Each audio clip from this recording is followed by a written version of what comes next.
First off, I want to welcome all the new members to the gun community. I know a lot of people are out there buying their first guns right now, and that's great. Even more so, it seems like there are a lot of questions out there on the internet right now, which is good. A lot of new people asking a lot of questions. It's better to ask the questions than to not ask at all. Today I want to talk about holsters. There's a lot of different kinds out there, and especially for the new gun owners, this particular topic can be a little on the overwhelming side. I absolutely cannot stress enough the importance of a good quality holster, taking the time to get comfortable wearing it and using it. Before we get started, take a moment and like, subscribe, comment, maybe share this video so a lot of those new guys out there can get the information that they need. Down below I'll leave some links for various products. Clicking those links before you do your shopping helps support the channel, and I definitely appreciate all of your guys' help and support in bringing you guys more content. Alright, let's get started with materials. So generally holsters come in 3 different materials, either leather, nylon, or Kydex. Now I know there's a difference between injection molded ABS and Kydex, but for uses of this video we're going to refer to all plastic holsters as Kydex.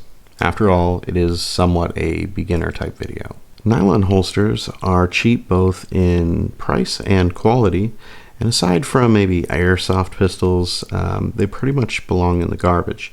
There is one exception to that rule, and I'm going to say that's probably the shoulder holster.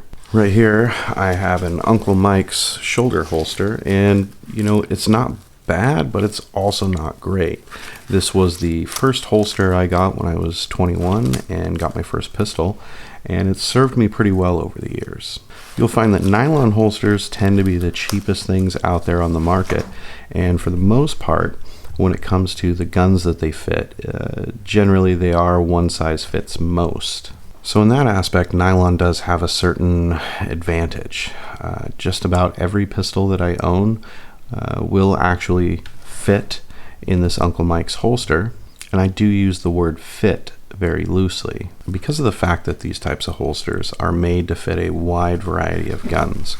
You'll find that when the gun is secured in the holster, it tends to have a little bit of room to shift.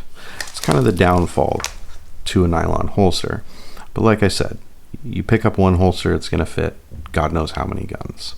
Now they definitely aren't as secure as a Kydex holster. Most of them have a single snap that goes ahead and locks the gun in place. These snaps are usually adjustable so that you can more or less make it a little tighter or a little looser, but it's definitely not a perfect fit. Nylon holsters are starter holsters. It's the kind of holster that you buy for your first gun when you don't really know what you're looking for. You use it for a while you figure out what it is that's going to suit you best. Then it ends up going in a box for the next 20 years while you use better holsters. Next holster on the list is leather, and to be perfectly honest, I don't own a single leather holster.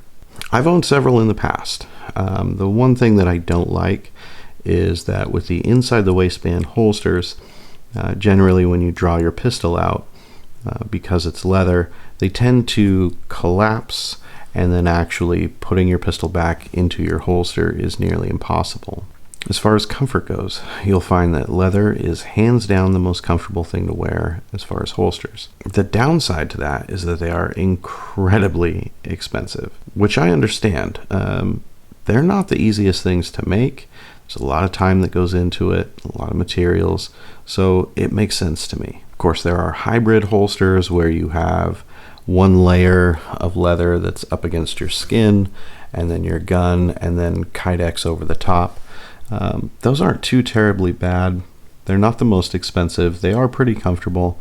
I don't own any of those currently, so we won't be demoing any of those today. Kydex holsters are the big thing right now. Pretty much every manufacturer is using thermoform plastics in order to make their holsters. Right now plastics are king, and that's where the flood of options comes in when it comes to holsters. Most likely I'll forget a few different styles. That's fine, this is just an overview. The average Kydex holster is going to be form fit to your particular model of gun. It's not going to be interchangeable with any other brands of guns that are out there. Now here we have Filster's Floodlight. This particular holster actually indexes to your weapon light instead of your pistol. So as long as this weapon light is on a pistol, 99% of the time it's going to work with this holster. As a general rule though, when holster shopping, make sure that the holster you're picking up is the correct holster for your particular make and model of gun. A big advantage to Kydex is how snug the holster actually fits your gun. When you lock it into place, you should hear a click. That lets you know that it is secure, it's locked in place, and you're ready to go. One of the things that makes Kydex the safest option is that these holsters keep the trigger guard completely surrounded. So on this side, I can't get to the trigger. On this side, I can't get to the trigger. I don't have to worry about, I don't know, some random piece of clothing snagging my trigger and causing a negligent discharge while this is shoved down my pants, because that's going to make for a pretty bad day. Just remember, when you do unholster your gun, keep that finger off of the trigger until you're ready to fire. A lot of people make the mistake of bringing their finger down and dragging as they unholster it. So very, very important to make sure that you keep your finger away from the trigger until it's time to go to work. I think where a lot of new people get confused is the positioning for holsters. Looking online, everything is put in abbreviations. IWB, OWB, AIWB. I mean, for some people that can be kind of confusing when they haven't spent years in the gun world. So basically, there's two ways to carry. You have inside the waistband, IWB, and you have outside the waistband, OWB. Pretty simple, actually. From there, you have several different styles to choose from. For outside the waistband, I have this Blackhawk here. Now, the only thing about outside the waistband is they are incredibly hard to conceal. They tend to stick out off the body quite a ways, and the only way to really conceal them is with an overcoat of some sort. Most of the outside the waistband holsters are made to wear on the hip at the 3 o'clock position. A lot of people actually regard the 3 o'clock outside the waistband as one of the best positions to draw from. Unfortunately, also one of the hardest to hide. Knowing how you're going to draw from your holster is pretty damn important, actually. If you ever need it, you really want to know how to use it. So it's important to remember that practice makes perfect. Okay, so practice makes close to perfect? The more you practice with any carry position, regardless of inside or outside the waistband, the better you're going to be with it. So you definitely need to spend the time practicing. It's going to make you safer with the weapon, and it's going to make you more of an asset if the need ever comes for you to pull your weapon. So for the most part, if I'm out hiking, this is my go-to holster. I don't worry about having to conceal it. You know, I'm out in the woods. I don't really care who sees it. It's right there in a great spot on my hip for me to actually get to it if I need to. This holster is very secure, so I'm not really too concerned with, you know, tripping while going down a trail and losing my weapon. It's always going to be right there. I trust this holster. I practiced enough with it that if the need actually comes up that I need my pistol, I'm going to be able to reach down, grab it, and do what I need to do relatively quickly. As far as inside the waistband goes, appendix is probably the most common carry position at this point. So here I have a cheap Blade Tech inside the waistband holster. Unfortunately, since I've added the optic to my Smith & Wesson, it no longer works. That's another thing to think of. If you are running some sort of suppressor height sights or optic, you want to make sure that the holster will actually work with it. Now, that's no big deal because I have plenty of other holsters, but this is a prime example of how versatile an appendix carry holster can be. So this holster I can go ahead and wear at the appendix position. I can move it out just a couple of degrees if that's more comfortable for me. If I really want to carry it inside the waistband at the 3 o'clock hip position, I can do that. If you're the type of person that, for whatever reason, wants to draw behind the back, you can actually bring it around the backside as well. So, these holsters, you can wear them all over the place.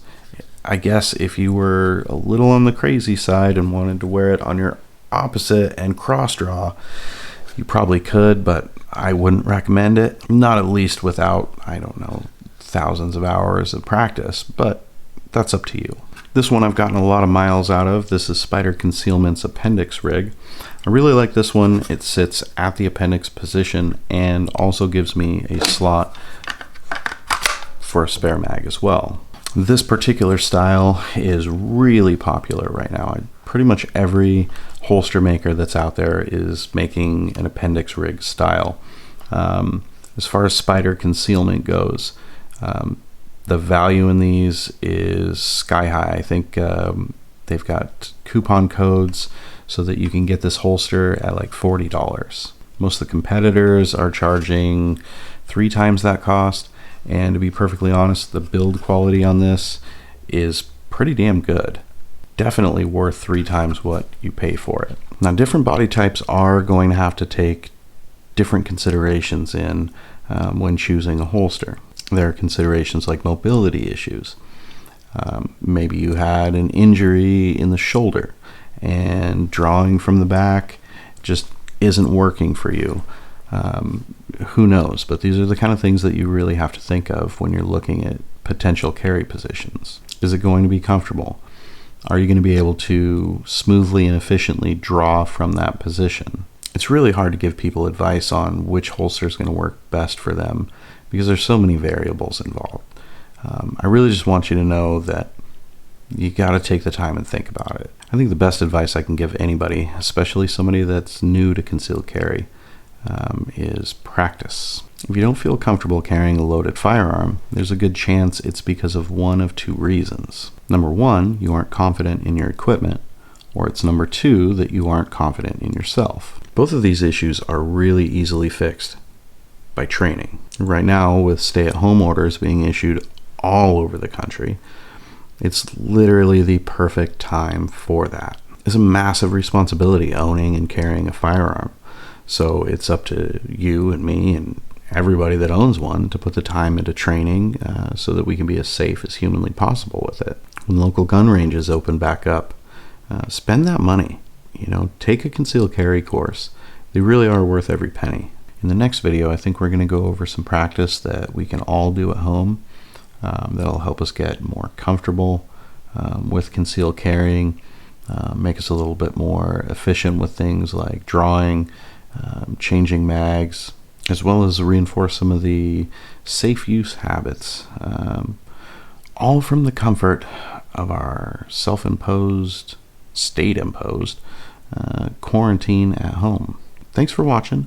Make sure you've got those notifications turned on. Got a lot of really good information coming out with that next video.